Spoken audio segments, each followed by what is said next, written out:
ಜೀನಾಗೆ ಸಂಪಾದಕತ್ವದಲ್ಲಿ ಜಿಎನ್ಎಸ್ news Sagar ಸುತ್ತದ ಆಚೆ ಈಚೆ ಮಂಗಳವಾರದ news ಅಪ್ಡೇಟ್ಗೆ ತಮಗೆ ಸ್ವಾಗತ. ಮುಖ್ಯಾಂಶಗಳು. ನಗರಸಭಾ ಸಾಮಾನ್ಯ ಸಭೆಯಲ್ಲಿ ಸಿಸಿ ಕ್ಯಾಮೆರಾ ಕಣ್ಗಾವಲಿನಲ್ಲಿ ಗಂಭೀರ ಚರ್ಚೆ. ಎಚ್ಚರಿಕೆ ನಾಮಫಲಕದ ಕೆಳಗೆ ಕಸ ಹಾಕುತ್ತಾರೆಂದ ಗಣೇಶ್ ಪ್ರಸಾದ್. ಜಾಗ್ರತೆಗಾಗಿ ರಂಗೋಲಿ ಹಾಕಿದರೂ ಕಸ ಹಾಕಿದ್ದಾರೆಂದ ಮಧುಮಾಲತಿ. ಸಿಸಿ ಕ್ಯಾಮೆರಾ ಚರ್ಚೆಯಲ್ಲಿ ಶ್ರೀನಿವಾಸ್, ಶಂಕರ್ ಇನ್ನಿತರರು ಭಾಗಿ. ಕೆಪಿಸಿ ಭೂಮಿ ರೈತರಿಗೆ ನೀಡುವುದು ಸೇರಿದಂತೆ ಭೂ ಹಕ್ಕಿಗೆ ಒತ್ತಾಯಿಸಿ ಅಕ್ಟೋಬರ್ 30ರಂದು ಎಸಿ ಕಚೇರಿ ಎದುರು ಪ್ರತಿಭಟನೆ. ಮಾಹಿತಿ ನೀಡಿದ ತೇನೋ ಶ್ರೀನಿವಾಸ್. ಅಕ್ಟೋಬರ್ 31ರಂದು ಝೆಡ್ ಮತ್ತು ಲೇನ್ ಯೋಜನೆ ಕುರಿತು ಕಾರ್ಯಾಗಾರ. ಮಾಹಿತಿ ನೀಡಿದ ವಿಶ್ವೇಶ್ವರಯ್ಯ. ನಗರಸಭೆ ಸಾಮಾನ್ಯ ಸಭೆಯಲ್ಲಿ ಕ್ರೀಡಾಪಟುಗಳಾದ ವಿಭವ, ಶರತ್ ಶೆಟ್ಟಿ, ಲೀಲಾವತಿ, ಅನುಷಾಗೆ ಸನ್ಮಾನ. ಶರಾವತಿ ಪಂಪ್ ಸ್ಟೋರೇಜ್ ಆತಂಕ ಬೇಡ, ಪರಿಸರ ನಾಶ ಇಲ್ಲ, ಭೂಸ್ವಾಧೀನ ಪ್ರಶ್ನೆ ಇಲ್ಲ, ಹೊಸ ಡ್ಯಾಂ ಕಟ್ಟುವುದಿಲ್ಲ ಎಂದು ಸ್ಪಷ್ಟನೆ ನೀಡಿದ ಕೆಪಿಟಿಸಿಎಲ್ ಅಧಿಕಾರಿಗಳು. ಈಗ ಸುದ್ದಿಯ ವಿವರ. ಸಾಗರ ನಗರಸಭೆ ಸಾಮಾನ್ಯ ಸಭೆಯಲ್ಲಿ ಕಸ ಹಾಕದಂತೆ ಅಳವಡಿಸಲಾಗಿರುವ ಸಿಸಿ ಕ್ಯಾಮೆರಾ ನಿರ್ವಹಣೆ ಸರಿಯಾಗಿ ಆಗುತ್ತಿಲ್ಲ ಎಂದು ಆಡಳಿತ ಮತ್ತು ವಿಪಕ್ಷ ಸದಸ್ಯರು ನಗರಸಭೆ ಅಧಿಕಾರಿಗಳನ್ನು ತರಾಟೆಗೆ ತೆಗೆದುಕೊಂಡ ಘಟನೆ ಮಂಗಳವಾರ ನಡೆಯಿತು. ಸಭೆಯಲ್ಲಿ ಸದಸ್ಯ ಕೆಆರ್ ಗಣೇಶ್ ಪ್ರಸಾದ್, ಕಾಂಗ್ರೆಸ್ ಸದಸ್ಯೆ ಮಧುಮಾಲತಿ, ಶ್ರೀನಿವಾಸ್, ಶಂಕರ್ ಅಳ್ವಿಕೋಡಿ, ರವಿ ಲಿಂಗನಮಕ್ಕಿ, ಟಿಡಿ ಮೇಘರಾಜ್ ಮಾತನಾಡಿದರು. ಇದಕ್ಕೆ ಪ್ರತಿಕ್ರಿಯೆ ನೀಡಿ ಪೌರಾಯುಕ್ತ ಎಚ್.ಕೆ. ನಾಗಪ್ಪ, ನಗರಸಭಾಧ್ಯಕ್ಷೆ ಮೈತ್ರಿ ಪಾಟೀಲ್ ಮಾತನಾಡಿದರು. ಈ ಸಂದರ್ಭದಲ್ಲಿ ಉಪಾಧ್ಯಕ್ಷೆ ಸವಿತಾ ವಾಸು, ನಗರಸಭಾ ಅಧಿಕಾರಿಗಳು ಹಾಜರಿದ್ದರು. ಸಿಸಿ ಕ್ಯಾಮೆರಾ ಬಗ್ಗೆ ಸಾಕಷ್ಟು ವಿಚಾರಗಳನ್ನು ತಾವೆಲ್ಲ ಮಾತಾಡಿದ್ರು. ನಾಗಪ್ಪ ಸರ್ ಅವರು ಹೇಳಿದ್ರು, ನಿಜಕ್ಕೂ ಹೌದು. ಯಾಕಂದ್ರೆ ಈ ನಡುವೆ ಕರ್ತನ ಅವೆಲ್ಲ ತುಂಬಾ ಕಮ್ಮಿ ಆಗಿದೆ. ಯಾವುದೇ ರಾಜ್ಯದಲ್ಲಿ ಎಲ್ಲೂ ಕೂಡ ನಮ್ಮ ನಗರಸಭೆ ಮಾಡಿದ್ರೆ ನಾವು ಕಟ್ ಮಾಡಿದ್ವಿ, ಒಳ್ಳೆದಾಗಿದೆ ಸಾರ್ವಜನಿಕರು ಕೂಡ. ಅದ್ರ ಜೊತೆಯಲ್ಲಿ ಈಗಾಗಲೇ ಜಾತಿಗಳು ಗಣೇಶ ಪರಿಸರ ಎಲ್ಲೆಲ್ಲಿ ಇಂಪಾರ್ಟೆಂಟ್ ಇದೆ. ಹಾಗೆ ಜಾತಿಗಳು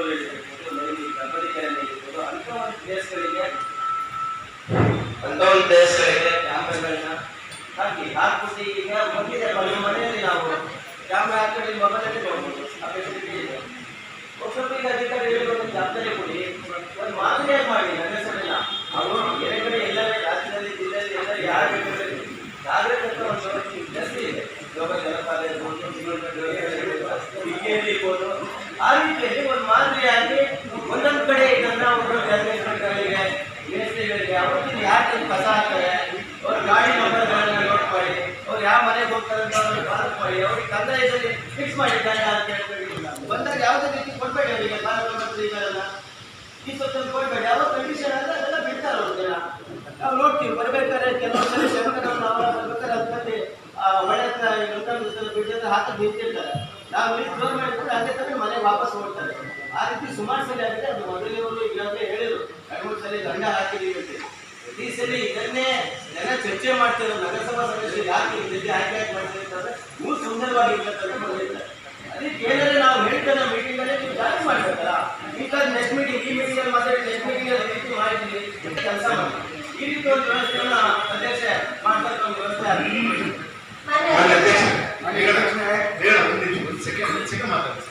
ಸರ್, ನೀವು ಸಿಸಿ ಕ್ಯಾಮೆರಾ ಆಗ್ತಾ ಇದೆ, ದಯವಿಟ್ಟು ಎಕ್ಸ್ಟೆನ್ಷನ್ ಯಾಕೆಂದ್ರೆ ಬಂಗಾರ ವಿಪರೀತ ರೈತ ನಮ್ಮ ಭಾಗದಲ್ಲಿ ಯಾಕೆ ಕೇಳಿದ್ರೆ ಆನಂದಿಸಿದ ಬೈಪಾಸ್ ರಸ್ತೆ ಎಕ್ಸ್ಟೆನ್ಷನ್ ಏರಿಯಾ ಎಲ್ಲೆಲ್ಲಿದೆ ಆ ಕಡೆ ಸಿಸಿ ಕ್ಯಾಮೆರಾ ಎರಡನೇದಾಗಿ ಪತ್ರಕರ್ತರು ಲ್ಯಾಪ್ಟಾಪ್ ಕೊಟ್ಟಿದ್ದ ಹೊಸದಾಗಿ ಮೀಡಿಯಾ ಪ್ರಸ್ತಾಪ ಮಾಡಿದೆ. ಇದಕ್ಕೆ ಸ್ಪಷ್ಟತೆ ಬರದೇ ಹೋದ್ರೆ ಮಾನ್ಯ ಆಯ್ಕೆ ಈವರೆಗೆ ಅತ್ಯುತ್ತಮವಾದಂತಹ ವ್ಯವಸ್ಥೆ ಬೇರೆ ಬದಿಗೆ ಕಂಪೇರ್ ಮಾಡಿದ್ರೆ ಚೆನ್ನಾಗಿ ನಡೆದಿದೆ. ಆದ್ರೆ ಜನರನ್ನ ಕಟ್ಟಲ್ಲಿ ಇರಬೇಡ್ರಿ. ಸಭಾ ನಾಯಕರೇ, ವಿರೋಧ ಪಕ್ಷದ ನಾಯಕರೇ, ನೀವು ನಮ್ಮೇನು ಮೊಗಸಾಲೆಯಲ್ಲಿ ನಡೀತಾ ಇದ್ದಾರೆ ಅದ್ರ ಬಗ್ಗೆನೂ ಸ್ಪಷ್ಟತೆ ಕೊಡಬೇಕು. ಏನೇನು ನಡೀತಾ ಇದೆ, ನೀವು ಉಪಾಧ್ಯಕ್ಷರು ಸ್ಪರ್ಧೆ ಮಾಡ್ತೀರಾ ಆದ್ರೆ ಮಾಡಿದೆ, ಖಾಲಿ ಇಲ್ಲ. ಈಗಾಗಲೇ ಮಾತಾಡಿದ್ರೆ ಹೇಗಾಗತ್ತೆ ಅಂದ್ರೆ ಮುಖ್ಯಮಂತ್ರಿಗಳ ಸ್ಥಾನ ಖಾಲಿ ಇಲ್ಲ, ಬೇರೆ ಎಲ್ಲ ಮತ್ತೆ ಚರ್ಚೆ ನಡೀತಾ ಇದಾವಲ್ಲ, ಹಾಗಾಗುತ್ತೆ. ಅದರ ಅರಿವು ನನಗಿದೆ. ಆದ್ರೂ ಕೂಡ ಪ್ರಸ್ತಾಪ ಮಾಡ್ಬೇಕಲ್ಲ, ಹಾಗಾಗಿ ಪ್ರಸ್ತಾಪ ಮಾಡಿದ್ರಿ. ಸ್ಪಷ್ಟವಾದ ವಿಷಯವನ್ನ ನಾಳೆ ನಾವೇನ್ ಮಾಡ್ಬೇಕು ಅನ್ನೋದ್ರ ಬಗ್ಗೆ ಆಯುಕ್ತರು ತಿಳಿಸ್ಬೇಕು. ಜೊತೆಗೆ ನಾಳೆ ಸಂಜೆ 5 ಗಂಟೆ ಮೇಲೆ ಆಡಳಿತಾಧಿಕಾರಿಗಳ ನೇಮಕ ಆಗಿ ಆದೇಶ ಬರ್ಬೇಕಣ್ಣ. ಅದಿಲ್ಲದೆ ಹೋದ್ರೆ ಈ ಬಾಡಿ ಮುಂದುವರಿತಾ ಇರುತ್ತೆ. ನಾಳೆ ನೀವು ಕಾರಣ ಕಳಿಸ್ತೀರಾ ಅಧ್ಯಕ್ಷರಿಗೆ, ಅವರ ಚೇರಲ್ಲಿ ಕೂರ್ಲಿಕ್ಕೆ ಆಗ್ತದ, ಕೂಡ್ತಾರ, ಅಧಿಕಾರವನ್ನ ಚಲಾಯಿಸ್ತಾರ, ಟಪಾಲನ್ನ ನೋಡ್ತಾರ, ಫೈಲ್ ಅನ್ನ ಗಮನಿಸ್ತಾರ. ಇದಕ್ಕೆ ನೀವು ಆಡಳಿತಾತ್ಮಕವಾದಂತಹ ಸ್ಪಷ್ಟತೆ ತಗೊಂಡು ಆಡಳಿತ ಚುರುಕುಗೊಳಿಸಬೇಕು. ಇಲ್ಲೇನೋ ಯಾರೋ ಕೊಡ್ತೀವಿ ಅಧ್ಯಕ್ಷ ಆಗ್ತಾರೆ ಉಪಾಧ್ಯಕ್ಷ ಆಗ್ತಾರೆ ಬೇರೆ ವಿಷಯ. ಆದ್ರೆ ಜನರಿಗೆ 1 ಲಕ್ಷ ಜನರಿಗೆ ಸ್ಪಷ್ಟತೆ ಇಲ್ಲ ಹೋದ್ರೆ, ನಾವೀ ಕೂತವರಿಗೆ ಸ್ಪಷ್ಟತೆ ಇಲ್ಲ ಹೋದ್ರೆ ಬಹಳ ಕಷ್ಟ ಆಗುತ್ತೆ. ಸ್ಪಷ್ಟವಾಗಿ ಮತ್ತೆ ನಮ್ಮ ತಲೆ ಮೇಲೆ ಐಸಿದ್ದೇನೆ ವಿಷಯವನ್ನ ತಿಳಿಸ್ತೇನೆ. ನೀವು ಇನ್ನು 3 ವರ್ಷ ಆದ್ಮೇಲೆ ಅತ್ಯುತ್ತಮ ಪಾರ್ಲಿಮೆಂಟೇರಿಯನ್ ನೀವು, ಅದರ ಅರಿವು ನಮ್ಗೆ ಇರಲೂ ಇಲ್ಲ, ಆಡಳಿತ ಮುಗಿದೇ ಇರ್ತಲೂ ಇಲ್ಲ. ತ್ರಿಶಂಕು ಸ್ವರ್ಗ ಅಂತ ಹೇಳ್ತೀವ ಅದರಲ್ಲಿ ಇದ್ದೀವಿ. ಇದ್ರ ಜೊತೆಗೆ ಮೊಗಸಾಲಿನಲ್ಲಿ ಏನ್ ವಿಷಯ ಹೇಳ್ಬೇಕೋ ಬೇಡ ಹೇಳ್ಬೇಕು. 1 ಲಕ್ಷ ಜನ ಕಟ್ಟ ಹೇಳಕ್ ಬರಲ್ಲ. ಮಧು ಮಾರತಕ್ಕ ಅವರು ಅವಿಶ್ವಾಸ ನಿರ್ಣಯವನ್ನ ತರ್ತಾ ಇದ್ದಾರೆ. ಮೊಗಸಾಲೆ ಸುದ್ದಿ ಅವಿಶ್ವಾಸ ಅಲ್ಲ ಬಂದೇ ಮಧ್ಯೆ ಮಾತಾಡಿಲ್ಲ. ನಿಮ್ಮ ವಿಷಯಕ್ಕೆ ಬರ್ತೀರ ಅಲ್ಲ ಮೊಗಸಾಲೆ ಓಡಾಡ್ತಾ ಇರೋ ಸುದ್ದಿನ ನಾನು ಮಾತಾಡ್ತಾ ಇದ್ದೀನಿ. ನಾವೇನ್ ಮಾತಾಡ್ತಾ ಇರೋಣ? ಈ ಶಂಕರಣ್ಣ ಒಬ್ರು ಮೊನ್ನೆ ಮೀಟಿಂಗ್ ನಲ್ಲಿ ಹಿಂದಿನ ಅಧ್ಯಕ್ಷರು ಅರುಣ್ ಊರಾಗ ಮಾತಾಡ್ತಾ ಇದ್ರು, ನೀನ್ ಯಾಕೆ ಮಾತಾಡ್ತಾ ಇಲ್ಲ?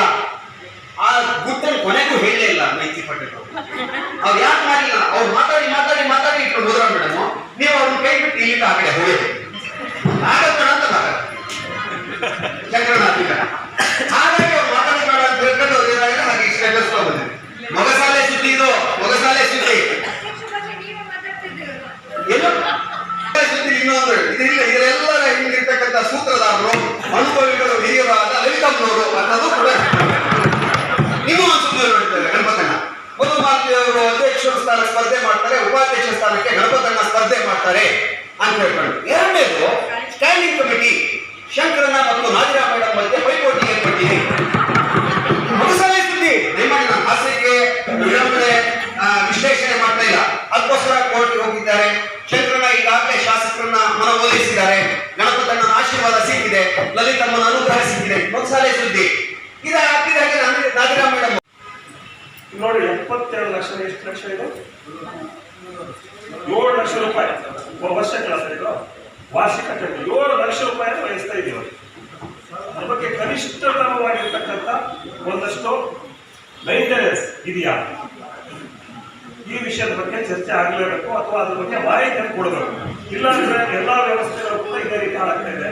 ಉದಾಹರಣೆ ನಮ್ದು ಬೇಕಾದಷ್ಟು ನಮ್ದು ಕಾಂಪ್ಲೆಕ್ಸ್ಗಳಿದ್ದಾವೆ. ಕಾಂಪ್ಲೆಕ್ಸ್ ಕೂಡ ಏನಾಗ್ತಾ ಇದೆ, ಸುಳ್ಳ ಇದೆಯಾ, ಬಣ್ಣ ಇದೆಯಾ, ಮೈಂಟೆನೆನ್ಸ್ ಆಗ್ತಾ ಇದೆಯಾ, ಉದಾಹರಣೆ ಕೊಟ್ಟ. ದಯಮಾಡಿ ಈ ರೀತಿಯ ವ್ಯವಸ್ಥೆಗಳನ್ನು ನಮ್ಮ ಸರ್ಕಾರದಿಂದ ಅನುದಾನ ಕೊಟ್ಟು ನಾವು 7.5 ಲಕ್ಷ 10 ಲಕ್ಷ ನಾವು ಹಾಕ್ತಾ ಇದೀವಿ ಅಂತ ಹೇಳಿದರೆ ಅದು ಅದೇ ರೀತಿಯ ಸದುಬಳಕೆ ಆಗಬೇಕು. ಇಲ್ಲ ಅಂದ್ರೆ ಯಾವುದೇ ಉಪಯೋಗ ಇದರಿಂದ ಇಲ್ಲ. ಹಾಗಾಗಿಂತ 7 ಲಕ್ಷ ಬೇರೆ ಕಡೆ ಉಪಯೋಗಿಸಿ ಏನು ಅನ್ನೋದನ್ನು ಕೋರ್ಟ್ ಹೇಳಿಲ್ಲ, ಸರ್ಕಾರನೂ ಸ್ಪಷ್ಟಪಡಿಸಿಲ್ಲ ಸರ್. ಆದರೆ ಬುಧವಾರ ದಿವಸ ಅಂದರೆ ನಾಳೆನೇ ಇದಕ್ಕೆ ಸ್ಪಷ್ಟವಾದ ಉತ್ತರ ಸಿಗುತ್ತೆ. ಅಲ್ಲಿವರೆಗೂ ನಮ್ಮ ಅಧ್ಯಕ್ಷರು ಸಭೆ ನಡೆಯೋದು ತಮ್ಮತ್ತು ಇವತ್ತು ಸಭೆ ಹೋದು ಸೊರಬದವರು ಸಭೆ ನಡೆಸಬೇಕು ಅಂದಾಗ ಜಿಲ್ಲಾಧಿಕಾರಿಗಳ ಕಚೇರಿಯಿಂದ ಅವರು ಅಧ್ಯಕ್ಷರು ಆಫೀಸಿಗೆ ಬರ್ತಾರೆ, ಏನು ಅವ್ರ ಕಾರ್ಯಚಟುವಟಿಕೆ ಅದು ಮಾಡ್ತಾರೆ. ಬಟ್ ಆದರೆ ಈ ಕೌನ್ಸಿಲರ್ಸನ್ನು ಕರೆದು ಸಭೆ ಅಧಿಕೃತ ಸಾಮಾನ್ಯ ಸಭೆ ಮಾಡೋದಕ್ಕೆ ಸರ್ಕಾರ ಅಥವಾ ಹೈಕೋರ್ಟಿಂದ ಸ್ಪಷ್ಟವಾದ ಆದೇಶ ಇಲ್ಲದೇ ಇರೋದರಿಂದ ನೀವು ಸಭೆ ಮಾಡೋ ಹಾಗಿಲ್ಲ. ಅದು ಒಂದು ವೇಳೆ ನೀವು ಸಭೆ ಮಾಡಿದರೆ ನಾನು ತಡೆಯೋದಿಲ್ಲ, ಆದರೆ ಅದು ಅನಧಿಕೃತ ಸಭೆ ಆಗುತ್ತೆ. ಒಂದು ವೇಳೆ ಅದು ಕಾನೂನು ಬಾಹಿರ ಆದರೆ ನಾನು ಜಿಲ್ಲಾಡಳಿತ ಜವಾಬ್ದಾರಿ ಅಲ್ಲ ಅನ್ನೋದನ್ನು ಅವರು ಹೇಳಿದ್ದಾರೆ ಸರ್. ಎಸ್ ಮೌಖಿಕವಾಗಿ ಹೇಳಿದ್ದಾರೆ. ನೀವು ಹೇಳಿದಂಗೆ ರೈಟಿಂಗ್ನೇ ಕೊಡಬೇಕಾಗುತ್ತೆ. ಈಗ ಯಾರು ಹೇಳಿರೋದು? Court D C office D C ಅಂದರೆ ಪಿ ಡಿ ಅವ್ರು ಹೇಳಿರ್ತಾರೆ ಅಂದರೆ ಡಿ ಸಿ ಸರ್ ಕೇಳೇ ಇರ್ತಾರೆ. ಹಾಗಾಗಿ ನಾನು ಈಗ ಮೊನ್ನೆ ಇವರು ವೋಟ್ ಆಫ್ ಥ್ಯಾಂಕ್ ರೀತಿ ಮೇಘರಾಜ್ ಅವರು ಹೇಳಿದಾಗ ನಾನು ಬೇಡ ಸರ್, ನಾಳೆವರೆಗೂ ಕಾಯೋಣ, ಕೋರ್ಟ್ ಏನು ಹೇಳುತ್ತೆ. ಇವರು ಹೇಳಿದಂಗೆ ಅಧ್ಯಕ್ಷರ ಅಪ್ಪಣೆಯ ಮೇರೆಗೆ ತರಬೇಕಾದಂತಹ ವಿಷಯಗಳು ಸಭೆಯಲ್ಲಿ ಚರ್ಚೆ ಆಗಬೇಕು ಅಂತ ಹೇಳಿದರು. ಅದು ಮುಂದಿನ ದಿನಗಳಲ್ಲಿ ಅದನ್ನು ಈಗ ಮೇಘರಾಜ್ ಸರ್ ಹೇಳ್ದಂಗೆ ಮೊದಲೇ ತಂದುಬಿಟ್ಟು ಅದನ್ನು ಚರ್ಚೆ ಆಗುವಂತೆ ನೀವೆಲ್ಲ ಅಧಿಕಾರಿಗಳು ಅದನ್ನು ತರಬೇಕು ಅಂತ ಹೇಳ್ಬೇಕು ನಾನು ಕೂಡ ಹೇಳ್ತೀನಿ. ಆಮೇಲೆ CC ಕ್ಯಾಮ್ರಾದ ಬಗ್ಗೆ ಎಲ್ಲರೂ ಕೂಡ ಹೇಳಿದರು. ಶಂಕರಣ್ಣ ಹೇಳಿದರು, ಮಧುಮಾಲತಿ ಮೇಡಮ್ ಹೇಳಿದರು, ಗಣೇಶ್ ಪ್ರಸಾದ್ ಸರ್ ಹೇಳಿದರು. ಈ ರೀತಿಯಾಗಿ ನಮ್ಮ ಊರಿನ ಒಂದು ಹಿತದೃಷ್ಟಿಯಿಂದ ಇವರೆಲ್ಲ ಹೇಳ್ತಕ್ಕಂತಹ ವಿಷಯವನ್ನ ನಮ್ಮೆಲ್ಲ ನಗರಸಭಾ ಸದಸ್ಯರು ಊರಿನ ಹಿತದೃಷ್ಟಿಯಲ್ಲಿ ಅವರಿಗೆ ಬರ್ತಕ್ಕಂತಹ ಸಮಸ್ಯೆಗಳನ್ನ ಈ ರೀತಿಯಾಗಿ ಈಗ ಅಧಿಕಾರಿಗಳಿಗೆ ಏನು ಹೇಳಿದ್ರು ಅಂದ್ರೆ ನಾವು ಏನೋ ಒಂದು ರೀತಿ ಕೆಲಸ ಮಾಡಿದ್ದನ್ನ ಗ್ರೂಪಿಗೆ ಹಾಕ್ತೀವಿ, ಅದೇ ರೀತಿಯಾಗಿ ನಾವು CC ಕ್ಯಾಮ್ರಾವನ್ನ ಅಂದ್ರೆ CC ಕ್ಯಾಮ್ರಾದಿಂದ ಆಗ್ತಕ್ಕಂಥ ತೊಂದರೆಗಳನ್ನ ನಾವು ಅಲ್ಲಿ ಹೋಗಿ ಅಟೆಂಡ್ ಮಾಡಿದ್ವಿ, ಹಿಡಿದ್ವಿ ಅನ್ನೋದನ್ನ ನೀವು ಅದನ್ನು ಕೂಡ ಗ್ರೂಪಲ್ಲಿ ಹಾಕಿ ಅಂತ ಹೇಳಿ ಗಣೇಶ್ ಪ್ರಸಾದ್ ಸರ್ ಹೇಳಿದ್ರು. ಪ್ರಚಾರವನ್ನ ಮಾಡಿ ಅಂತ ಕೂಡ ಹೇಳ್ತಾ ಇದ್ದಾರೆ. ಆ ರೀತಿ ಪ್ರಚಾರವನ್ನ ಮಾಡೋದು, ದಂಡವನ್ನ ವಿಧಿಸೋದು ಆಗ್ಬೇಕು. ಸಾರ್ವಜನಿಕರು ಕೂಡ ಇದನ್ನ ಎಚ್ಚರಿಸ್ಕೋಬೇಕು. ನಾವು ಕೂಡ ಇಲ್ಲಿ ಗೋಪಾಲಗೌಡ ಕ್ರೀಡಾಂಗಣದಲ್ಲಿ 2 ಸರಿ ಕ್ಲೀನ್ ಮಾಡ್ತಿದ್ದೀವಿ, ಇವತ್ತು ಕೂಡ ಅದೇ ಸ್ಥಿತಿಯಲ್ಲಿದೆ. ಹಾಗಾಗಿ ಸಾರ್ವಜನಿಕರು ಕೂಡ ನಮ್ಮೊಂದಿಗೆ ಕೈ ಜೋಡಿಸ್ಬೇಕು. ಬರೀ ನಗರಸಭಾ ಸದಸ್ಯರೇ ಮಾಡ್ಲಿಕ್ಕಾಗಲ್ಲ, ಅಧಿಕಾರಿಗಳೇ ಮಾಡ್ಲಿಕ್ಕಾಗಲ್ಲ. ಹಾಗಾಗಿ ಜನಸಾಮಾನ್ಯರು ರೈತರ ಪಾಲಿಗೆ ಜಿಲ್ಲಾಡಳಿತ ಸತ್ತು ಹೋಗಿದೆ. ಜಿಲ್ಲೆಯಲ್ಲಿ ರೈತರು ಜನಸಾಮಾನ್ಯರ ಯಾವುದೇ ಕೆಲಸ ಆಗುತ್ತಿಲ್ಲ. ಸಂಸದರು, ಜಿಲ್ಲಾ ಉಸ್ತುವಾರಿ ಸಚಿವರು, ಶಾಸಕರು ರೈತರ ಪಾಲಿಗೆ ಮರಚಿಕೆಯಾಗಿದ್ದಾರೆ ಎಂದು ಮಲೆನಾಡು ರೈತ ಹೋರಾಟ ಸಮಿತಿ ಜಿಲ್ಲಾ ಸಂಚಾಲಕ ತೀನಾ ಶ್ರೀನಿವಾಸ್ ತಿಳಿಸಿದರು. ಸಾಗರದ ಕರ್ನಾಟಕ ರಾಜ್ಯ ಕಾರ್ಯನಿರತ ಪತ್ರಕರ್ತರ ಭವನದಲ್ಲಿ ಮಂಗಳವಾರ ಕರೆಯಲಾಗಿದ್ದ ಸುದ್ದಿಗೋಷ್ಠಿಯಲ್ಲಿ ಅವರು ಮಾತನಾಡುತ್ತಿದ್ದರು. ಗೋಷ್ಠಿಯಲ್ಲಿ ಅಶೋಕ್ ಬಿಆರ್ ಬೇಸೂರು, ರಮಾನಂದ್, ಮಂಚಪ್ಪ, ಮೋಹನ್, ರವಿ, ರವಿಚಂದ್ರ, ಮಹೇಶ್, ಅಶೋಕ್, ಸುಗಂಧರಾಜ್ ಇನ್ನಿತರರು ಹಾಜರಿದ್ದರು. ಹೇಳಿ ಶಾಸಕರೇ ಇವತ್ತು ಹೇಳಿರೋದು ನಾ ಹೇಳ್ತಿರೋಂಥ ಮಾತಿಗೆ ಇವತ್ತು ಉದಾಹರಣೆ ಆಗಿದೆ. ನಮ್ಮ ಶರಾವತಿ ಮುಳುಗಡೆ ಸಂತ್ರಸ್ತರು ಮನೆನೂರು ಅಣೆಕಟ್ಟು ಕಟ್ಟುವಾಗ ಮುಳುಗಡೆಯಾದಂಥ ರೈತರು ಈಗ KPC ಏನು ಭೂಸ್ವಾಧೀನ ಮಾಡ್ತು ವಿದ್ಯುತ್ ಯೋಜನೆಗೆ, ಆ ಭೂಮಿಯಲ್ಲೇ ಸುಮಾರು 50-60 ವರ್ಷಗಳಿಂದ ಇವತ್ತು ಸಾಗುವಳಿ ಮಾಡ್ಕೊಂಡ್ ಬಂದಿದ್ದಾರೆ. ಅವರು ಇವತ್ತು ಕರ್ನಾಟಕ ಭೂಸ್ವಾಧೀನ ಕಾಯ್ದೆಯಲ್ಲಿ ಏನಿದೆ ಅಂದ್ರೆ, ಯಾವುದೇ ಸರ್ಕಾರ ಅಥವಾ ಯಾವುದೇ ಸಂಸ್ಥೆ, ಸರ್ಕಾರದ ಸಂಸ್ಥೆ ರೈತರ ಅಥವಾ ಭೂಮಾಲೀಕರ ಜಮೀನನ್ನ ಭೂಸ್ವಾಧೀನ ಮಾಡಿದ್ರೆ ಅವರು ಯಾವ ಉದ್ದೇಶಕ್ಕೆ ಸ್ವಾಧೀನ ಮಾಡಿದಾರೋ ಆ ಉದ್ದೇಶಕ್ಕೆ 5 ವರ್ಷದೊಳಗೆ ಬಳಸದೇ ಇದ್ರೆ ವಾಪಸ್ ಕೊಡ್ಬೇಕು ಅಂತ ಹೇಳಿ ಇವತ್ತು ಕರ್ನಾಟಕ ಭೂಸ್ವಾಧೀನ ಕಾಯ್ದೆಯಲ್ಲಿದೆ. ಅದರ ಪ್ರಕಾರ ನಾವು ಜಿಲ್ಲಾಧಿಕಾರಿಗಳಿಗೆ ಈ ಭೂಮಿಯನ್ನ ವಾಪಸ್ ಕೊಡ್ಬೇಕು ಅಂತ ಒಂದು ಪತ್ರ ಬರೆದಿದ್ವಿ. ಪತ್ರ ಬರೆದ್ರೆ ಸುಮಾರು ಅವರು ಈ ಪತ್ರವನ್ನ AC ಅವ್ರಿಗೆ ಬರೆದ್ರು. 8/10/2024 DC ಅವರು ಪತ್ರ ಬರೆದ್ರು AC ಅವರಿಗೆ. AC ಅವರು 29/11/2024 ಸಾಗರ ಹೊಸನಗರ ತಹಸೀಲ್ದಾರ್ಗೆ, ಆಮೇಲೆ ಭೂ ದಾಖಲೆಗಳ ಸಹಾಯ ನಿರ್ದೇಶಕರು ADLR ಅವರಿಗೆ, ಸಾಗರ ಹೊಸನಗರದವರಿಗೆ ಪತ್ರ ಬರೆದ್ರು. 1 ವರ್ಷ 1 ತಿಂಗಳಾದ್ರೂ ಸಹ ಪತ್ರ ಬರೆದು ತಹಸೀಲ್ದಾರ್ ಅವರು ಏನು ಕ್ರಮ ಕೈಗೊಳ್ಳಲಿಲ್ಲ, 2 ತಾಲೂಕಿನವರು. ಆಮೇಲೆ AC ಅವರು ಸಹ ಕಣ್ಮುಚ್ಚಿ ಕುಳಿತುಕೊಳ್ಳತಕ್ಕಂಥ ಕೆಲಸ ಆಯ್ತು. ಇವತ್ತು ಹಾಗೇ ಇದೆ. ಇದನ್ನ ಎಚ್ಚರಿಸಿ ಇವತ್ತು ಅನಿವಾರ್ಯವಾಗಿ ನಾವು ಹೇಳಬೇಕಾಗಿದೆ. ಈ AC ಮತ್ತೆ ಜಿಲ್ಲಾಧಿಕಾರಿಗಳು ಜನರ ಸಮಸ್ಯೆಯನ್ನ ಬಗೆಹರಿಸ್ತಿಲ್ಲ. ಇವತ್ತು ಜನಸಾಮಾನ್ಯರಿಗೆ ಇವತ್ತು ನ್ಯಾಯ ಕೊಡ್ತಕ್ಕಂಥ ಕೆಲಸವನ್ನ ಅವ್ರು ಮಾಡ್ತಿಲ್ಲ ಅಂತ ಹೇಳಿ ನಾವು ಇವತ್ತು ತೀವ್ರವಾಗಿ ಖಂಡನೆ ಮಾಡ್ತಾ ಇದ್ದೀವಿ. ಜೊತೆಗೆ ಈ ನಮ್ಮ ಮುಳುಗಡೆ ಸಂತ್ರಸ್ತರ ಬಗ್ಗೆ ನಾವು ಪ್ರಧಾನಮಂತ್ರಿ ಅವರಿಗೆ ದೂರು ಮಾಡಿದ್ವಿ, ಅವ್ರ ಕಾರ್ಯಾಲಯಕ್ಕೆ. ಸುಪ್ರೀಂ ಕೋರ್ಟಿನ ಆದೇಶದ ಪ್ರಕಾರ ನಮ್ಮ ರಾಜ್ಯ ಸರ್ಕಾರ ಮತ್ತು ಅಧಿಕಾರಿಗಳು ಸರಿಯಾಗಿ ಕೆಲಸ ಮಾಡ್ತಿಲ್ಲ ಅಂತ ಹೇಳಿ ಬರ್ದಿದ್ಕೆ ಅದು ಜಿಲ್ಲಾಧಿಕಾರಿಗಳಿಗೆ ಬಂತು. ಜಿಲ್ಲಾಧಿಕಾರಿ ಎಲ್ಲ ತಹಸೀಲ್ದಾರಿಗೆ ಒಂದು ಪತ್ರ ಬರೆದಿದ್ದಾರೆ. ಇದನ್ನ ಪರಿಶೀಲಿಸಿ ವಿಲೇವಾರಿ ಮಾಡ್ರಿ ಅಂತ ಹೇಳಿ ಪತ್ರ ಬರೆದಿದ್ದಾರೆ. ನಮ್ಮ ಸಾಗರ AC ಅವ್ರಿಗೆ ಕೇಳಿದ್ರೆ ಎಲ್ಲ ಪತ್ರ ಬರ್ತಾವೆ, ಅದು ಮಾಡ್ಬೇಕಂತ ಏನಿಲ್ಲ, ಅದನ್ನ ಪರಿಶೀಲಿಸಬೇಕು, ನೋಡ್ಬೇಕು ಅನ್ನೋ ಉಡಾಫೆ ಉತ್ತರವನ್ನ ಇವತ್ತು ಹೇಳ್ತಾ ಇದ್ದಾರೆ. ಅದಕ್ಕೋಸ್ಕರ ಇವತ್ತು ಏನಾಗಿದೆ, ಶಿವಮೊಗ್ಗ ಜಿಲ್ಲೆಯಲ್ಲಿ ಇಲ್ಲಿ ನಾವು ಕೊಟ್ಟಿರೋ ಜಮೀನು ಪೂರ್ತಿ ಕಂದಾಯ ಇಲಾಖೆಯಿಂದ ಫಾರೆಸ್ಟ್ ಅವರು ನಮ್ದು ಅಂತಿದ್ದಾರೆ. ಇದನ್ನ ಬಗೆಹರಿಸಕ್ಕೆ ನನ್ನ ಕೈಲೂ ಸಾಧ್ಯ ಇಲ್ಲ, ಉನ್ನತ ಮಟ್ಟದಲ್ಲಿ ಬಗೆಹರಿಬೇಕು ಅಂತ ಹೇಳೋದು ನಾಪತ್ತೆ. ಮುಖ್ಯಮಂತ್ರಿಗಳ ಗಮನಕ್ಕೆ ತಂದಿರೋದು ಉದಾಹರಣೆ ಇಲ್ಲ, ಯಾವುದೇ ಕೆಲಸ ಆಗಿರೋ ಉದಾಹರಣೆ ಇಲ್ಲ. ಕಂದಾಯ ಮಂತ್ರಿ 0, ಕಂದಾಯ ಮಂತ್ರಿ ಆದೇಶಕ್ಕೂ ಏನೂ ಕಿಮ್ಮತ್ತಿಲ್ಲ. ಕಂದಾಯ ಮಂತ್ರಿ ಆದೇಶಕ್ಕೂ ಕಿಮ್ಮತ್ತಿಲ್ಲ, ಮುಖ್ಯಮಂತ್ರಿ ಆದೇಶಕ್ಕೂ ಕಿಮ್ಮತ್ತಿಲ್ಲ. ಇವತ್ತರ ದುರಾಡಳಿತ, ಒಂಥರ ಅರಾಜಕತೆ ಇವತ್ತು ನಮ್ಮ ಜಿಲ್ಲೆ ರಾಜ್ಯದಲ್ಲಿ ಒಂಥರ ಕಾಣ್ತಾ ಇದೆ. ಮರ್ಯಾದೆ ಮಾನ ಇದ್ದವರು ಯಾರಾದ್ರೂ ಮುಖ್ಯಮಂತ್ರಿ ನೀನು ನಾನು ಅವ್ನ ಮಗ ಹೇಳೋದು, ಮುಖ್ಯಮಂತ್ರಿ ಮಗ ಇನ್ನೊಬ್ಬ ಲೀಡರ್ ಅಂತ ಹೇಳೋದು, ಇದು ಎಲ್ಲ ಕಾಣ್ತಾ ಇದೀವಿ ಅಂದ್ರೆ ಬೆಳಗಾದ್ರೆ ಒಂದು ಗಂಭೀರವಾದ ಸಮಸ್ಯೆಯನ್ನ ಜನ ಎದುರಿಸ್ತಾ ಇದ್ದಾರೆ. ಅಕಾಲಿಕವಾಗಿ ZED ಯೋಜನೆಯಡಿ 1 ದಿನದ ಕೈಗಾರಿಕಾ ಅರಿವು ಕಾರ್ಯಕ್ರಮ ಅಕ್ಟೋಬರ್ 31ರಂದು ಬೆಳಗ್ಗೆ 10:30ಕ್ಕೆ ಶೃಂಗೇರಿ ಶಂಕರಮಠದ ಭಾರತೀ ತೀರ್ಥ ಸಭಾಭವನದಲ್ಲಿ ನಡೆಯಲಿದೆ ಎಂದು ಶಿವಮೊಗ್ಗ ಜಿಲ್ಲಾ ಕೈಗಾರಿಕಾ ಸಂಘದ ಕಾರ್ಯದರ್ಶಿ ವಿಶ್ವೇಶ್ವರಯ್ಯ ಎಸ್ ತಿಳಿಸಿದರು. ಸಾಗರದ ಕರ್ನಾಟಕ ಕಾರ್ಯನಿರತ ಪತ್ರಕರ್ತರ ಭವನದಲ್ಲಿ ಮಂಗಳವಾರ ಕರೆಯಲಾಗಿದ್ದ ಸುದ್ದಿಗೋಷ್ಠಿಯಲ್ಲಿ ಅವರು ಮಾತನಾಡುತ್ತಿದ್ದರು. ಗೋಷ್ಠಿಯಲ್ಲಿ ರಜನಿಕಾಂತ್, ಶಿವಾನಂದಾಚಾರ್, ಕಾರ್ತಿಕ್, ರಾಘವೇಂದ್ರ, ನಟರಾಜ್, ರವಿಕುಮಾರ್, ಮಂಜುನಾಥ್ ಇನ್ನಿತರರು ಹಾಜರಿದ್ದರು. ಆ್ಯಂಡ್ ಸ್ಪೀಡ್ ಅನ್ನೋ ಕಾರ್ಯಕ್ರಮವನ್ನು ಇಡೀ ರಾಜ್ಯಾದ್ಯಂತ ಹಮ್ಮಿಕೊಳ್ತಾ ಇದ್ದಾರೆ. ಈ ಕಾರ್ಯಕ್ರಮವನ್ನು ಸಾಗರದ ಭಾಗದಲ್ಲಿ ಇರ್ತಕ್ಕಂಥ ಉದ್ಯಮಗಳು ಕೂಡ ಇದರ ಪ್ರಯೋಜನವನ್ನು ಪಡ್ಕೊಳ್ಬೇಕು ಮತ್ತು ತಮ್ಮ ಉದ್ಯಮಗಳಲ್ಲಿ ಹೇಗೆ ಯಶಸ್ವಿಯಾಗಬೇಕು ಅಂತಕ್ಕಂಥದ್ರ ಬಗ್ಗೆ ಮಾಹಿತಿ ಕಾರ್ಯಾಗಾರವನ್ನು ತಿಳಿಸಿದ್ದು 31/10/2025 ಒಂದು ಕಾರ್ಯಕ್ರಮವನ್ನು ಸಾಗರ ನಗರದಲ್ಲಿ ಅಗ್ರಹಾರ ಶ್ರೀ ಶ್ರೀ ಭಾರತಿ ಸಭಾಮಂಟಪದಲ್ಲಿ ಶಂಕರ ಮಠದಲ್ಲಿ ಆಯೋಜನೆ ಮಾಡಿದ್ದೀವಿ. ಈ ಕಾರ್ಯಕ್ರಮಕ್ಕೆ ಹೆಚ್ಚಿನ ಪ್ರಚಾರ ಮತ್ತು ಪ್ರೋತ್ಸಾಹ ನೀಡಬೇಕು ಅಂತೇಳಿ ಇಲ್ಲಿ ಬಂದು ನಮ್ಮ ಮುಖಾಂತರ ವಿನಂತಿ ಮಾಡಿಕೊಳ್ತಾ ಇದ್ದಾರೆ. ಸೊ ಇದರ ಎಲ್ಲ ಸದುಪಯೋಗ ಕೂಡ ಮಲೆನಾಡಿನ ಉದ್ಯಮದಾರರು ಹಾಲಿ ಉದ್ಯಮದಾರರು ಮತ್ತು ಮುಂದೆ ಮಾಡುವಂಥ ಉದ್ಯಮದಾರರು ಇದರ ಪ್ರಯೋಜನವನ್ನು ಪಡ್ಕೊಳ್ಳಿಕ್ಕೆ ಅವಕಾಶ ಇದೆ. ಈ ಕಾರ್ಯಕ್ರಮಕ್ಕೆ ಮಾನ್ಯ ಜಿಲ್ಲಾಧಿಕಾರಿಗಳಾಗಿರ್ತಕ್ಕಂಥ ಶ್ರೀ ಅವರು ಬರ್ತಾ ಇದ್ದಾರೆ.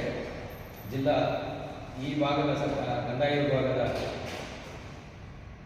ಅಸಿಸ್ಟೆಂಟ್ ಕಮಿಷನರ್ ಆಗಿರ್ತಕ್ಕಂಥ ವೀರೇಶ್ ಕುಮಾರ್ ಅವರು ಬರ್ತಾ ಇದ್ದಾರೆ. ಗಣೇಶ್ ಅವರು ಜಂಟಿ ನಿರ್ದೇಶಕರು ಅವರು ಕೂಡ ಬರ್ತಾ ಇದ್ದಾರೆ. ಜಿಲ್ಲಾ ಕೈಗಾರಿಕಾ ಸಂಘದಿಂದ ಇಲಾಖೆಯಿಂದ AM ರಜನಿಕಾಂತ್ ಅವರು ಬರ್ತಾ ಇದ್ದಾರೆ. ಈ ಮಲೆನಾಡು ಸಂಘದ ಅಧ್ಯಕ್ಷರವರು SR ದತ್ತಾತ್ರೇಯರು ಈ ಯೋಜನೆಗಳ ಪಡ್ಕೊಳ್ಳಿಕ್ಕೆ ಆರ್ಥಿಕ ನೆರವು ಹೇಗೆ ಸದುಪಯೋಗ ಮಾಡಿಕೊಳ್ಬೇಕು ಅಂತಕ್ಕಂಥ ವಿಚಾರಕ್ಕೆ ಮಂಡಿಸಲಿಕ್ಕೆ KSFC ಅವರು ಬರ್ತಾ ಇದ್ದಾರೆ, ಕರ್ನಾಟಕ ಹಣಕಾಸು ಸಂಸ್ಥೆಯವರು. ಈ ಭಾಗದ ವಿಶೇಷ ಆಹ್ವಾನಿತರಾಗಿರ್ತಕ್ಕಂಥ ಕಾಸಿಯಾ ಪ್ರತಿನಿಧಿ BR ಉಮೇಶ್ ಅವರು ಕೂಡ ಬರ್ತಾ ಇದ್ದಾರೆ, ಮತನ ಇಂಡಸ್ಟ್ರೀಸ್ ಪ್ರೈವೇಟ್ ಲಿಮಿಟೆಡ್ನವರು. ಸೊ ಇದರ ಅಧ್ಯಕ್ಷತೆಯನ್ನು ಜೋಯಿಸ್ ರಾಮಾಚಾರ್ಯ ಜಿಲ್ಲಾ ಕೈಗಾರಿಕಾ ಸಂಘದವರು ವಹಿಸಿಕೊಂಡಿದ್ದಾರೆ. ಸೊ ಈ ಕಾರ್ಯಕ್ರಮಕ್ಕೆ ತಮಗೂ ಕೂಡ ವಿಶೇಷವಾದ ಆಹ್ವಾನ. ಉದ್ಯಮವನ್ನು ಯಶಸ್ವಿಯಾಗಿ ಹೇಗೆ ತಗೊಂಡು ಹೋಗಬೇಕು, ನೀವು ಏನು ಸ್ಟೆಪ್ಸನ್ನು ಅಳವಡಿಸ್ಕೊಳ್ಬೇಕು ಅನ್ನೋದ್ರ ಬಗ್ಗೆ ಮಾಹಿತಿಯನ್ನು ಕೊಡುವಂಥದ್ದು ನಿಮ್ಮದು ಅರಿವು ಕಾರ್ಯಕ್ರಮ. KSFC ಅವರು ಕಳಿಸ್ತಾ ಇದ್ದಾರೆ. ಅವರು ಅವರಲ್ಲಿರ್ತಕ್ಕಂಥ ಎಲ್ಲ ಸ್ಕೀಮುಗಳು ಅಥವಾ ರೇಟ್ ಆಫ್ ಇಂಟ್ರೆಸ್ಟ್ ಯಾವ್ಯಾವ ಯೋಜನೆಗಳು ಬಂದಿದ್ದಾವೆ, ಯಾವ್ಯಾವ ಯೋಜನೆಯಲ್ಲಿ ನೀವು ಯಾವ ರೇಟ್ ಆಫ್ ಇಂಟ್ರೆಸ್ಟ್ ತಗೊಂಡ್ರೆ ನಿಮ್ಗೆ ಅನುಕೂಲ ಆಗುತ್ತೆ ಅನ್ನೋದ್ರ ಬಗ್ಗೆ ಅವರು ಅಭಿವೃದ್ಧಿಪಡಿಸಿಕೊಡ್ತಾ ಇದ್ದಾರೆ. ಅದರಲ್ಲಿ ತಗೊಳ್ಬೋದು. ತಮ್ಮದೇ ಆಗಿರ್ತಕ್ಕಂಥ 109 ಸ್ಕೀಮ್ ಅಡಿಯಲ್ಲಿ 109 ಸ್ಕೀಮ್ ಅಡಿಯಲ್ಲಿ ಇವಾಗ ಈಸಿಯಾಗಿ 2 ಎಕರೆವರೆಗೂ ಉದ್ಯಮ ಮಾಡೋದು ಅದಕ್ಕೆ ಲೈಸೆನ್ಸ್ ಬೇಡ ಕರ್ನಾಟಕ ಸರ್ಕಾರ ಒಂದು ಜಾರಿ ತಂದಿದೆ. ಅಥವಾ ಸಣ್ಣ ಜಾಗದಲ್ಲಿ ಕೂಡ ಮಾಡಿದ್ರೆ ನೀವು ಹರಡಿಸಿ ಇರೋದಿಲ್ಲ. ನೀವು ಸರ್ಕಾರ ಕೊಡುವಂಥ ನಿವೇಶನಗಳಿಗೆ ಕಾಯಬೇಕು ಅನ್ನೋ ಅವಶ್ಯಕತೆ ಇರೋದಿಲ್ಲ. ನಮ್ಮ ಹತ್ರ ಇದ್ದು ನಾವು ಮಾಡೋಣ, ಇಲ್ಲ ಅಂದರೆ ಇರುವ ಕಡೆ ಹೋಗೋಣ ಅದೊಂದು ಪಾಲಿಸಿ ಮಾಡಿಕೊಂಡು ಉದ್ಯಮವನ್ನು ಯಶಸ್ವಿಯಾಗಿ ಮಾಡಲಿಕ್ಕೆ ಪಡ್ಕೊಳ್ಳಿಕ್ಕೆ ಜಿಲ್ಲಾ ಕೈಗಾರಿಕಾ ಕೇಂದ್ರ ಇದೆ, ಜಿಲ್ಲಾ ಕೈಗಾರಿಕಾ ಸಂಘ ಇದೆ, ಲೋಕಲ್ ಸಂಘಗಳಿದ್ದಾವೆ. ಅದರಲ್ಲಿ ತನ್ನ ಮಾಹಿತಿ ತಗೊಂಡು ಮಾಡಬಹುದು. ಹಾಗೆ ನೀವು ಉದ್ಯಮ ಮಾಡಿದ್ದೀರಿ ಅಂತಂದರೆ ಬೇರೆ ಬೇರೆ ನಿಮಗೆ ಡಿಫೆಕ್ಟ್ಸ್ ಆಗ್ತಾ ಇರ್ತವೆ. ಒಂದು ಟೈಮ್ ಮ್ಯಾನೇಜ್ಮೆಂಟ್ ಹೇಗೆ ಮಾಡಬೇಕು, ಆಮೇಲೆ ಖರೀದಿ ಮಾಡೋದು ಹೇಗೆ ಮಾಡಬೇಕು, ಇದಕ್ಕಾಗಿ ತಗೊಂಡು ಹೋಗಿ ಹೇಗೆ ಮಾಡಬೇಕು ಅಂತಕ್ಕಂಥದ್ದು, ಒಬ್ಬರು ಪ್ಯಾಕಿಂಗ್ ಮಾಡುವಂಥದ್ದು ಏನು ಅಂತಕ್ಕಂಥದ್ದು, ಇವೆಲ್ಲವೂ ಕೂಡ ಹೇಗೆ ನಾವು ಅಳವಡಿಸಿಕೊಳ್ಬೇಕು ಅಂತಕ್ಕಂಥದ್ದು ಅರಿವುವಂಥ ಒಂದು ಕಾರ್ಯಕ್ರಮ. ಮಾರ್ಕೆಟಿಂಗ್ ಮಾಡಬೇಕು. ಸಾಗರ ನಗರಸಭಾ ಸಭಾಂಗಣದಲ್ಲಿ ಮಂಗಳವಾರ ನಗರಸಭೆ ವತಿಯಿಂದ ಶಟಲ್ ಬ್ಯಾಡ್ಮಿಂಟನ್ ಜೂನಿಯರ್ ವಿಭಾಗದಲ್ಲಿ ಚೀನಾದಲ್ಲಿ ನಡೆದ ಅಂತಾರಾಷ್ಟ್ರೀಯ ಸ್ಪರ್ಧೆಯಲ್ಲಿ ಪಾಲ್ಗೊಂಡ ವಿಭವ KR, ರಾಷ್ಟ್ರೀಯ ಪವರ್ ಲಿಫ್ಟಿಂಗ್ ಸ್ಪರ್ಧೆಯಲ್ಲಿ ವಿಶೇಷ ಸಾಧನೆ ಮಾಡಿದ ಮುಂಗರವಳ್ಳಿ ಚೈತನ್ಯ ವಿಶೇಷ ಶಿಕ್ಷಣ ಸಂಸ್ಥೆಯ ಶರತ್ ಶೆಟ್ಟಿ, ಲೀಲಾವತಿ ಹಾಗೂ ಅನುಷಾ ಅವರನ್ನು ಸನ್ಮಾನಿಸಲಾಯಿತು. ನಗರಸಭಾ ಅಧ್ಯಕ್ಷೆ ಮೈತ್ರಿ ಪಾಟೀಲ್, ಉಪಾಧ್ಯಕ್ಷೆ ಸವಿತಾ ವಾಸು, ಪೌರಾಯುಕ್ತ HK ನಾಗಪ್ಪ, ಸದಸ್ಯರಾದ ಗಣೇಶ್ ಪ್ರಸಾದ್, ಮಧುಮಾಲತಿ, ಗಣಪತಿ ಮಂಡಗಳಲೆ, ಲಲಿತಮ್ಮ, ಸೈಯದ್ ಜಾಕಿರ್, ಶ್ರೀನಿವಾಸ್, ಪ್ರೇಮಾ ಸಿಂಗ್ ಇನ್ನಿತರರು ಈ ಸಂದರ್ಭದಲ್ಲಿ ಹಾಜರಿದ್ದರು. ಶರಾವತಿ ಪಂಪ್ ಸ್ಟೋರೇಜ್ ಯೋಜನೆಯಿಂದ ಹೆಚ್ಚಿನ ಪರಿಸರ ಹಾನಿಯಾಗುವುದಿಲ್ಲ. ವಿದ್ಯುತ್ ಸಾಗಿಸಲು ಹೆಚ್ಚು ಮರಗಳನ್ನು ಕಡಿತಲೆ ಮಾಡಲಾಗುತ್ತದೆ ಎನ್ನುವುದು ಊಹಾಪೋಹವಾಗಿದ್ದು, ಇರುವ ಗ್ರಿಡ್ನಲ್ಲಿ ವಿದ್ಯುತ್ ಸರಬರಾಜು ಮಾಡಲಾಗುತ್ತದೆ ಎಂದು ಕರ್ನಾಟಕ ವಿದ್ಯುತ್ ನಿಗಮದ ಕಾರ್ಯಪಾಲಕ ಅಭಿಯಂತರ ವಿಜಯ್ ತಿಳಿಸಿದರು. ಸಾಗರದ ಕರ್ನಾಟಕ ಕಾರ್ಯನಿರತ ಪತ್ರಕರ್ತರ ಭವನದಲ್ಲಿ ಸೋಮವಾರ ಕರೆಯಲಾಗಿದ್ದ ಸುದ್ದಿಗೋಷ್ಠಿಯಲ್ಲಿ ಅವರು ಯೋಜನೆ ಕುರಿತು ಮಾಹಿತಿ ನೀಡುತ್ತಿದ್ದರು. ಗೋಷ್ಠಿಯಲ್ಲಿ ಕರ್ನಾಟಕ ವಿದ್ಯುತ್ ನಿಗಮದ ಮುಖ್ಯ ಅಭಿಯಂತರಿ ಶಿಲ್ಪಾ ಡಿರಾಜ್, ಕಾರ್ಯಪಾಲಕ ಅಭಿಯಂತರರಾದ ಮಾದೇಶ್, ಸುರೇಶ್ ಕೆ ಇನ್ನಿತರರು ಹಾಜರಿದ್ದರು. ನೆಕ್ಸ್ಟ್ ನಮಗೆ ಫಾರೆಸ್ಟ್ ಕ್ಲಿಯರೆನ್ಸ್ ಬೇಕು, ವೈಲ್ಡ್ ಲೈಫ್ ಕ್ಲಿಯರೆನ್ಸ್ ಬೇಕು ಮತ್ತು ಎನ್ವಿರಾನ್ಮೆಂಟಲ್ ಕ್ಲಿಯರೆನ್ಸ್ ಬೇಕು. ಸೊ ಅದಕ್ಕೆ ನಾವು MOFಗೆ ಅಪ್ರೂವಲ್ಗೆ ಹಾಕಿದ್ದೀವಿ. ಇವತ್ತು ಹೇಳಿದ್ದೆ ವೈಲ್ಡ್ ಲೈಫ್ ಮತ್ತು ಡೀಟೇಲ್ಸ್ ಡ್ರಾಫ್ಟ್ ಏನಕ್ಕಂದರೆ ಏನು ಪಬ್ಲಿಕ್ ಅಹವಾಲು ಸಭೆ ಏನು ನಡೆದಿರುತ್ತೆ ಅದು ಪಾರ್ಟ್ ಆಫ್ ದ.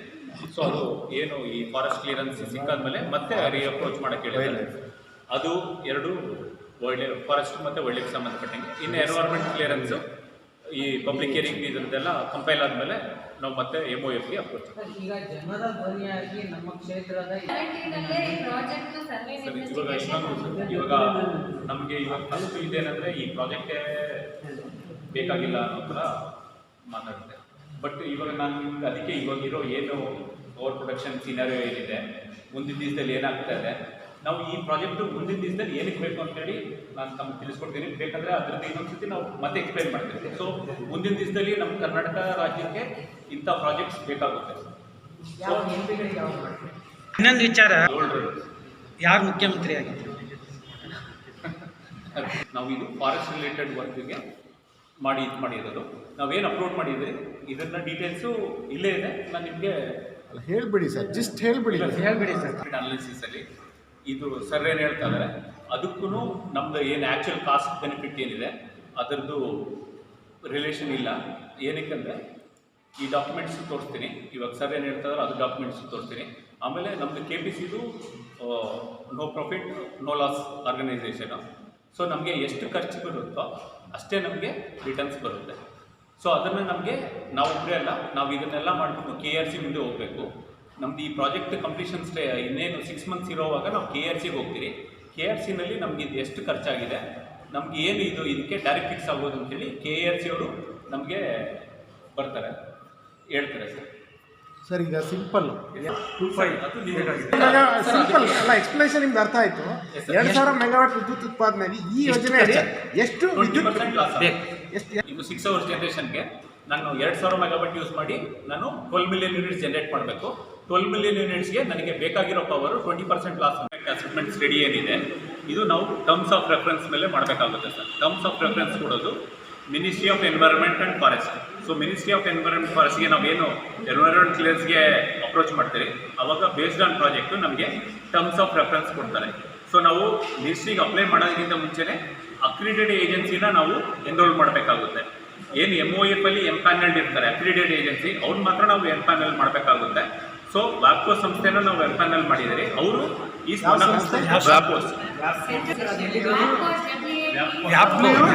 WA ಅವ್ರು ಮಾಡಿದ್ರು. ಸೊ ಅವರು MOFಲ್ಲಿ ವ್ಯಾಪ್ಕೋಸ್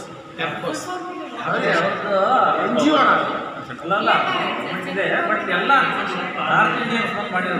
ಆ ಏಜೆನ್ಸಿನ ಅಷ್ಟೇ ನಾವು ಕರೆಕ್ಟ್ ನಾವು ಹೇಳ್ತಿರೋ 9 ಮೀಟರ್ ಮೇಲ್ಗಡೆ ನಮಗೆ ಎಷ್ಟು ಕಿಲೋಮೀಟರ್ ಎಲ್ಲ ಸೇರಿ 21 ಕಿಲೋಮೀಟರ್. 21 ಕಿಲೋಮೀಟರ್ ಟನಲ್ ಬರುತ್ತೆ. ಫ್ರಮ್ ಎಲ್ಲಿಂದ ದಯಾ 9 ಮೀಟರಿಂದ ಹಿಡಿದು 7.5 ಮೀಟರ್ವರೆಗೂ ಬರುತ್ತೆ. 10 ಮೀಟರಿಂದ 7.5 ಯಾವ ಲೊಕೇಶನ್ ಯಾವುದು ಸರ್? ಇವಾಗ ಹೆಡ್ರೇಸ್ ಟನಲ್ ಅಂತ ಮೇಲ್ಗಡೆಗೆ ನಾವು ಎಲ್ಲಿಂದ ಎಲ್ಲಿ main access tunnel, cable access tunnel, ಆಮೇಲೆ ಇಂಟರ್ಮೀಡಿಯೇಟ್ ಆಡಿ ಟು TRT. ಸುರಂಗ ಕೊರೆಯೋದ್ರಿಂದ ಏನಕ್ಕಂದರೆ ಒಂದನ್ನು ಟನಲ್ ಮಾಡಬೇಕಂದಾಗ ಅದು ಕೊಲ್ಯಾಪ್ಸ್ ಆಗುತ್ತಾ ಕುಸಿಯುತ್ತಾ ಅನ್ನೋದು ಮೇಜರ್ ಬರುತ್ತೆ. ಅದಕ್ಕೆ ನಾವು ಜಿಯೋಲಾಜಿಕಲ್ ಸರ್ವೆ ಆಫ್ ಇಂಡಿಯಾದಿಂದ ನಾವೇನು ಈ DPR ಅಲ್ಲಿ ಏನು ನಾವು ಸ್ಯಾಂಪಲ್ಸ್ ಕಲೆಕ್ಟ್ ಮಾಡಿದ್ದೀರಿ, ಅಂದರೆ ಡ್ರಿಲ್ ಹೋಲ್ ಸ್ಯಾಂಪಲ್ ಕಲೆಕ್ಟ್ ಮಾಡಿದ್ದೀರಿ, ಅದ್ರದ್ದೆಲ್ಲ ಟೆಸ್ಟ್ ಮಾಡಿಸ್ಕೊಂಡು ಅದು ಸ್ಟೆಬಿಲಿಟಿ ಮೇಲೆ ಕನ್ಫರ್ಮೇಷನ್ ಮೇಲೆ ನಾವು ಈ ಪ್ರಾಜೆಕ್ಟ್ ಮಾಡ್ತೀವಿ. ಸರಿ, ಇದನ್ನೇ ಸೇಮ್ ಅದೇ ರೋಡಲ್ಲಿ ನೀವು 30-40 ವರ್ಷದಿಂದ ಮಾಡ್ತಾ ಇದ್ರಿ, ಅದೇ ರೋಡಲ್ಲಿ ಇತ್ತು. ಇಷ್ಟು ದಿವಸ ಅದು ಸ್ಲೈಡ್ ಆಗ್ತಾ ಇರಲಿಲ್ಲ ಅಂತೇಳಿ ಏನು ಬೋರ್ಡ್ ಆಗ್ತಿರ್ಲಿಲ್ಲ. ಈಗ ಒಂದು 2 ವರ್ಷದಿಂದ ನೀವು ಸ್ಲೈಡ್ ಆಗುತ್ತೆ ಅಂತೇಳಿ ಬೋರ್ಡ್ ಆಗ್ತಾ ಇದ್ದೀರ ಸರ್. ಈ 5 ವರ್ಷದಿಂದ ಅದೇ ಜಾಗದಲ್ಲಿ ನೀವು ಅದೇ ರೋಡ್ ಮಾಡಿದ್ರಿ, ಅದೇ ಕಟ್ ಮಾಡಿದ್ರಿ. 5 ವರ್ಷದಿಂದ ಆ ಜಾಗದಲ್ಲಿ ಸ್ಲೈಡ್ ಆಗುತ್ತೆ ಅಂತ ಹೇಳ್ಬಿಟ್ಟು ಯಾವುದೂ ಬೋರ್ಡ್ ಇರಲಿಲ್ಲ. ಈಗ 2 ವರ್ಷದಿಂದ ನೀವು ಅಲ್ಲಿ ಸ್ಲೈಡ್ ಆಗುತ್ತೆ ಅಂತ ತೋರಿಸ್ತಾ ಇದ್ದೀರಿ. ಅದಕ್ಕೆ ಕಾರಣ ಏನು ಅದನ್ನು ನೋಡಬೇಕು ಸರ್. ಇವಾಗ ಆ ಜಾಗದಲ್ಲಿ ಏನಿದೆ ಎಕ್ಸಿಸ್ಟಿಂಗ್ ಕಾರ್ಡ್ ಏನಿದೆಯಲ್ಲ ಸರ್ ನಾವೀಗ ಸರ್ಕ್ಯೂಟ್ ತೋರಿಸ್ತೀವಿ ಅದೇ ಈಗ ಬೇಜಾರ್ ಜನರಲ್ಲಿ ಆತಂಕಕಾರಿ ಜನ ಮಾಡಿದ್ದು ನಾವು ಏನಿದು ಏನು 4 ಲೈನ್ ಅಂತ ಹೋಗ್ತೇವೆ sir existing card multi circuit ಮಾಡ್ಕೊಂಡು ವಿ ಸ್ಟ್ರಿಂಗ್ ಅಂತ ಇನ್ಸುಲೇಟ್ ಹಾಕೊಂಡ್ಬಿಟ್ಟು ನಿಮಗೆ ಎಕ್ಸಾಂಪಲ್ ನಾವು ಇಲ್ಲಿ ಶಿವಮೊಗ್ಗದಿಂದ ನೀವು ತೀರ್ಥಹಳ್ಳಿ ಹೋಗೋ ರೋಡಲ್ಲಿ ಒಂದು ಸರ್ಕ್ಯೂಟ್ ಮಾಡಿದ್ವಿ ವಿ ಸ್ಟ್ರಿಂಗ್ ಹಾಕ್ಬಿಟ್ಟು ಅದು ನೋಡ್ಬೋದು ಅಂದರೆ ನಾವು ಏನು ಇರ್ತಕ್ಕಂಥ 110 kV ಏನು 22 ಮೀಟರ್ ಗಾರ್ಡನ್ನಲ್ಲಿ ನಾವು 220 kV ಅಲ್ಲಿ ಎಲ್ಲಿ ನಮಗೆ ಫಾರೆಸ್ಟ್ ಈ ಥರ ಎಲ್ಲಿ ಕ್ರಿಟಿಕಲ್ ಇದು ಬರುತ್ತೆ ಎಕೋ ಸೆನ್ಸಿಟಿವ್ ಜೋನ್ ಇರ್ತದಲ್ಲ ಅಂತ ಇದೆಲ್ಲ ಬೇಜಾರು ಸಮಸ್ಯೆ. ಅದು ಕಾರ್ಪೊರೇಟ್ ಆಫೀಸಲ್ಲಿ ಇದು ಮಾಡಿ ನನಗೆ ತಮ್ಮಂತ ಡೈರೆಕ್ಷನ್ ಕೊಟ್ಟು ನಾನು ಬಂದಿದ್ದೆ ಸರ್ ಅದು AC ಅವರು ಇದರಲ್ಲಿದ್ದು ಯಾವುದು ಈ ಒಂದು ಸಮೀಕ್ಷೆಯಲ್ಲಿ ಭಾಳ ಬಿಸಿ ಇದ್ರು ಅವರು ಆ್ಯಕ್ಚುಲಿ ನಾನು ಬಂದು ಅವತ್ತು ಎಕ್ಸ್ಪ್ಲೇನ್ ಮಾಡಿ ಮಾಜಿ ಶಾಸಕರಿಗೆ ಹೇಳಿಕೋಸ್ಕರನೇ ಬಂದಿದ್ವಿ. ಆಮೇಲೆ ಸರ್ ನೀವು ಹೇಳಿದ್ದು ಟೆಕ್ನಿಕಲ್ ಇದು ಗೊತ್ತಾಗಲ್ಲ ಅಂತ ಅಂದಮೇಲೆ ಪ್ರಾಜೆಕ್ಟಲ್ಲೇ ಇದನ್ನು ಹಾಕೊಂಡು ಇದು ಮಾಡ್ತಿದ್ವಿ ಸರ್ ಅಂದರೆ ಅವೇರ್ನೆಸ್ ಕ್ರಿಯೇಟ್ ಮಾಡ್ತಿದ್ವಿ. ಎಲ್ಲರಿಗೂ ತಾವು ಹೇಳಿದಂಗೆ ಇರ್ತಕ್ಕಂಥದ್ದು ಹೊಸ ಕಾರ್ಡರ್ ಮಾಡ್ಕೊಂಡು ಆಕ್ಯುಪೈ ಮಾಡ್ಕೊಂಡು ಮತ್ತೆ ಇರ್ತಕ್ಕಂಥ ಇದನ್ನೆಲ್ಲ ಹಾಳು ಮಾಡ್ತಾರೆ ಅನ್ನೋದು ತಮ್ಮ ಇದರಲ್ಲಿ. ಬಟ್ ಈಗ ಅದಕ್ಕೆ ನಾವು ಟೋಟಲಿ ಒಂದು ದೊಡ್ಡ ಟೀಮೇ ಮಾಡ್ಕೊಂಡ್ಬಿಟ್ಟು ನಿಯರ್ಲಿ 7ರಿಂದ 8 ಸತಿ ಇನ್ಸ್ಪೆಕ್ಷನ್ ಮಾಡ್ಕೊಂಡ್ಬಿಟ್ಟು ಅದನ್ನೆಲ್ಲ ಸಾರ್ಟ್ ಔಟ್ ಮಾಡ್ಕೊಂಡ್ಬಿಟ್ಟು ಎಕ್ಸಿಸ್ಟಿಂಗ್ ಕಾರ್ಡರ್ನಲ್ಲಿ ಯೂಸ್ ಮಾಡ್ಕೋಬೇಕು ಅಂತ ಆ ಕಾನ್ಸೆಪ್ಟಲ್ಲಿ ಮಾಡಿದ್ದಾರೆ. ಒಂದು 3 ಮೆಥಡನ್ನು ಮಾಡ್ಕೊಂಡಿದ್ದೀವಿ, ಮೆಥಡ್ 1, ಮೆಥಡ್ 2, ಮೆಥಡ್ 3. ಇದನ್ನೆಲ್ಲ ಸಮೀಕ್ಷೆ ಭಾಳ ಇದು ಮಾಡಿಕೊಂಡು ಇಲ್ಲಿ ಯಾವುದೇ ರೀತಿಯಾದ ನಾಶಗಳು ಮಾಡಬಾರ್ದು ಮತ್ತೆ ತೊಂದರೆ ಕೊಡಬಾರ್ದು ಅಂತಂದು ಟ್ರಾನ್ಸ್ಮಿಷನ್ ನೆಟ್ವರ್ಕ್ ಏನಿದೆಯಲ್ಲ ಸರ್ ಆ ನೆಟ್ವರ್ಕಲ್ಲಿ ಎಕ್ಸಿಸ್ಟಿಂಗ್ ಕಾರ್ಡರ್ನಲ್ಲೇ ಯೂಸ್ ಮಾಡಬೇಕು. ಮತ್ತು ವಿ ಸ್ಟ್ರಿಂಗ್ ಅದೇನು ನಾವೇನು ಬರ್ತೀವಲ್ಲ chief engineer central electricity authority ಅವರಿಗೆ ಬರ್ತಿದ್ದೇವೆ ಅದು ಏನು ನಾವು 35 ಮೀಟರ್ 220 kV ಏನಿಲ್ಲ ಅದರಲ್ಲೇ ನಾವು. ಇದು ಮಂಗಳವಾರದ ಸಮಗ್ರ ಸುದ್ದಿ. ನಿರಂತರ ಸುದ್ದಿಗಾಗಿ ನೋಡ್ತಾ ಇರಿ GNS ನ್ಯೂಸ್.